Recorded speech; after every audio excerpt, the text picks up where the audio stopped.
Bismillahirrahmanirrahim. Assalamualaikum warahmatullahi wabarakatuh. Bertemu lagi dengan saya Muhammad Akbar Aditya di dalam pelajaran Pendidikan Jasmani, Olahraga dan Kesehatan.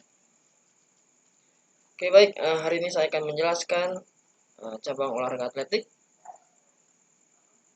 Nah, saya akan menjelaskan materi cabang olahraga lari. Di dalam atletik terdapat beberapa macam cabang olahraga. Pertama ada lari, kedua lompat, dan ketiga lempar. Oke, di dalam lari itu ada beberapa macam aspek cabang olahraga. Nanti saya akan jelaskan karena hari ini materinya cabang olahraga lari, yaitu lari jarak pendek. Nah, sebelum ke lari, saya akan menjelaskan di slide berikutnya sedikit saya akan memberitahu tentang lompat dan lempar. Oke, di dalam lompat itu ada beberapa macam cabang olahraga juga dibagi-bagi, yaitu ada lompat jauh, lompat tinggi, dan lompat jangkit.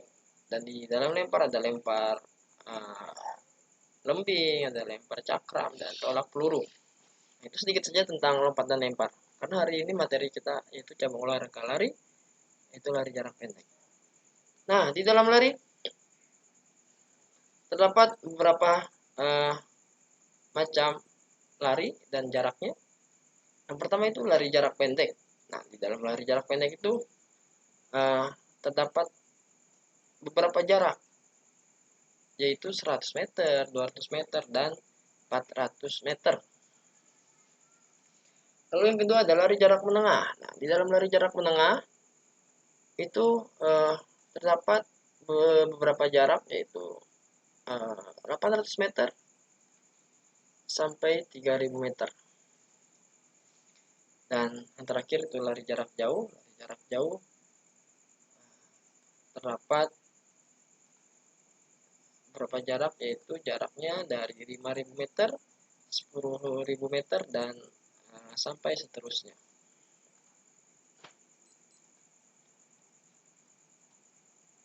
Nah, kita lanjut ke slide berikutnya. Nah, materi inti kita yaitu lari jarak pendek.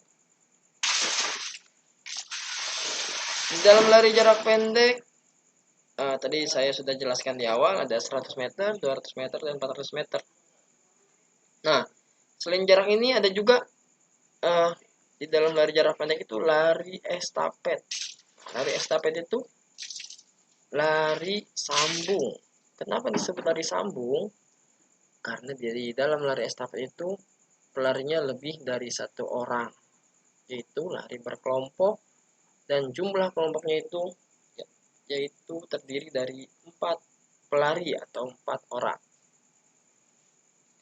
Nah, nanti untuk lari estafet saya akan jelaskan di hari berikutnya, di minggu depan. Hari ini saya fokus ke lari jarak pendek.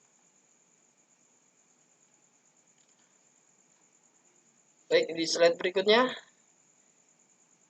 Nah, di dalam lari jarak pendek atau di dalam lari dulu nih, di dalam lari itu terdapat start. Jadi saat lari itu harus menggunakan start. Nah, di dalam cabang olahraga lari itu ada berapa macam start? Ada 3 start. Yang pertama ada start jongkok. Yang kedua ada start berdiri, dan yang ketiga yaitu start melayang. Nah, start jongkok ini diperuntukkan atau dipergunakan untuk lari jarak pendek.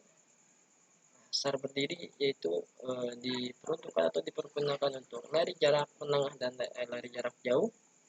Sedangkan start melayang untuk lari estafet, yaitu pelari kedua, ketiga, dan keempat. Karena pelari pertama di dalam lari estafet itu menggunakan start jongkok. Nah, di saat berikutnya ada start jongkok. Nah, start jongkok ini dipergunakan, tadi saya sudah jelaskan, dipergunakan untuk lari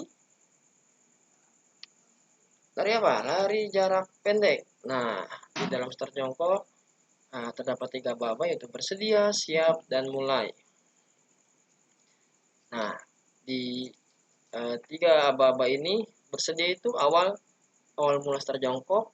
Nah, lalu siap itu aba-aba siap sebelum lari akan dimulai, dan aba-aba mulai itu aba-aba di mana si pelari itu siap berlari menuju garis finish. Nah, di dalam lari jarak pendek pun harus gerakan saat larinya harus benar.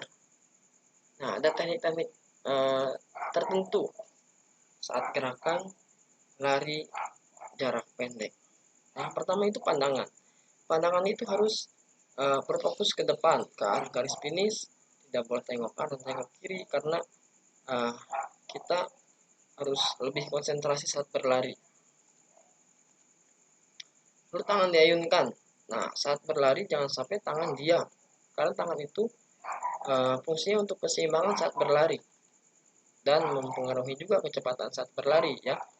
Jadi jangan sampai saat kalian lari sprint atau lari jarak pendek tangan tidak diayunkan atau tangan diam, jangan sampai, karena tangan itu fungsinya yang pertama untuk keseimbangan, yang kedua untuk mempengaruhi kecepatan lari. Nah, lalu yang berikutnya, kaki agak sedikit jinjit. Jadi artinya jinjit itu kaki itu tidak saat lari itu tidak napak semua sampai tumit. Nah, tumit itu jangan terlalu napak ke tanah ya, atau ke lintasan atletik. Jadi agak sedikit jinjit. Nah, lalu posisi badan condong ke depan. Nah, saat berlari usahakan badan condong ke depan. Nah, itu bisa juga mempengaruhi kecepatan saat berlari. Jangan menunduk. Ya. Jangan pula serong kiri atau serong kanan. Badan condong sedikit ke depan. Itu teknik-teknik saat gerakan berlari atau gerakan lari sprint atau lari cepat. Nah, teknik yang terakhir itu teknik memasuki garis finish. Nah, di dalam cabang olahraga lari jarak pendek, saat berlari menuju garis finish, yang pertama itu jangan sampai mengurangi kecepatan. Ya.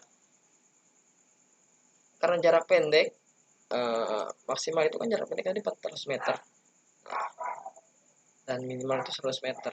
Jadi ada beberapa lomba lari itu ada 100 meter, 200 meter, atau 400 meter. Nah, pokoknya di saat lomba salah satu jarak tertentu itu, kalian saat lari jangan sampai mengurangi kecepatan lari. Ya. Karena itu salah satu faktor untuk memenangkan lomba lari jarak pendek. Yang kedua, saat akan memasuki garis finish, dada dibusungkan ke depan. Ya.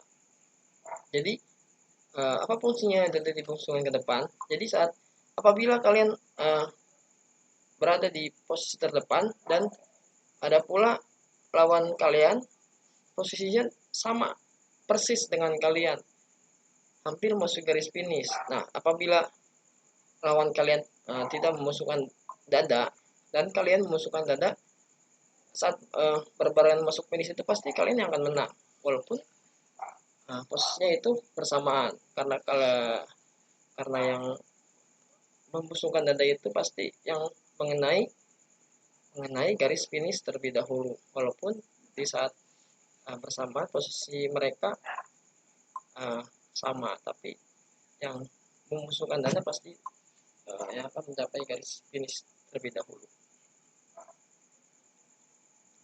Oke, baik,